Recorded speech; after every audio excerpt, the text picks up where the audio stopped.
On this episode of China Uncensored, study abroad in China at your own risk. Welcome to China Uncensored. I'm your foreign exchange student, Chris Chappell. These days, a lot of people want to study abroad in China. I know my alma mater, NYU, allegedly even went so far as to kick out Chinese rights activist Chen Guangcheng because of pressure from the Chinese regime so they can continue to build their Shanghai campus. Ironically, students inside of China are just as eager to study abroad. So why do so many people want to study abroad in China?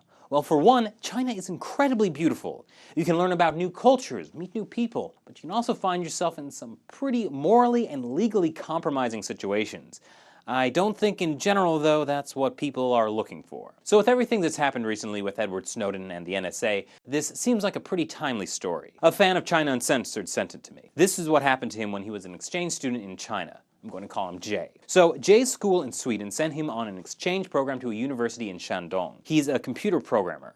The Chinese university picked out a company for him and a couple other students to work for as some real-world experience. I'll call it Company Shady because it turned out to be super shady. The biggest client of the super shady company was the Chinese government, and according to Jay, Company Shady wanted him and the other Swedish students to design a data mining application that would map out netizens' opinions. They were told to do this by any means: Trojans, viruses, plain old hacking, anything to get access to people's private data.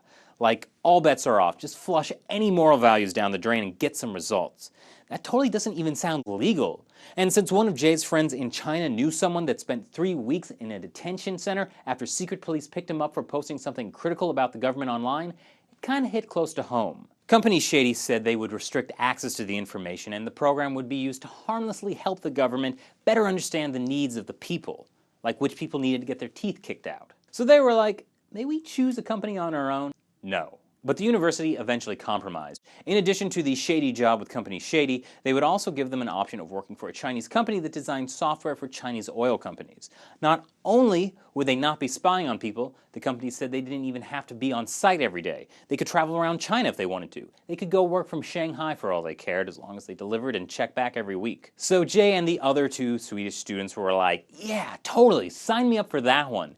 And their teacher was very happy for them, until she turned up the next day completely catatonic and told them her boss wanted to speak with them. They would later come to refer to their teacher's boss as the witch. The witch informed them that they would not take that job. Their teacher had already called the company and told them they turned it down. They would take the job with Company Shady. Pretty shady. That's when the Swedes decided they didn't care about the Chinese university saving face anymore. In no uncertain terms, they said they would not take that job. A few days later, the university caved and they were free to take the job that didn't potentially involve getting people tortured on the other end of it.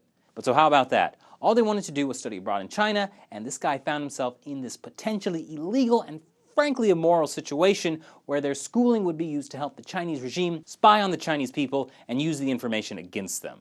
So hearing about this story, how do you guys feel about studying abroad in China? Or really working in China? Comment below and check back for more China Uncensored every day.